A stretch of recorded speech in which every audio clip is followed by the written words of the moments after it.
Welcome to my YouTube automotive channel. In today's video I have a 2014 Jeep Patriot and I will show you which fuses to check in case your power outlets or a cigarette lighter are not working.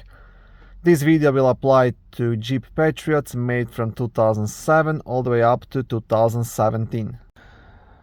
Now all the fuses you want to check will be located in the main fuse box under the front hood, which is very easy accessible. It's right here on the driver's side.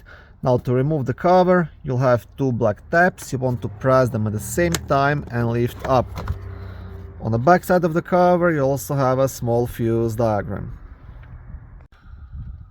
Okay, now the first fuse you want to check, it's a fuse number 11, which is a 15 amp blue fuse located right here, responsible for power to the main power outlet.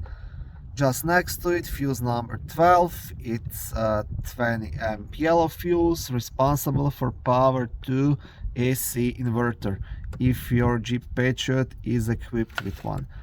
It's located just under the middle console on the front side.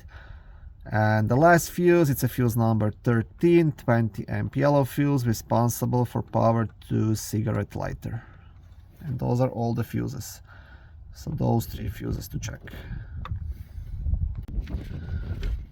If all of the fuses are good and you are still having problems with one of the power outlets, then you will have to dig a bit deeper and look towards the power outlet itself or a possible wiring or electrical connection issue. So you would have to remove it and inspect everything.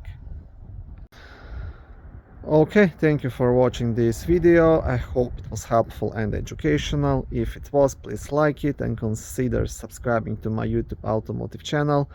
On my channel there is lots of how-to videos, do-it-yourself videos, car reviews, product reviews and other similar automotive topics.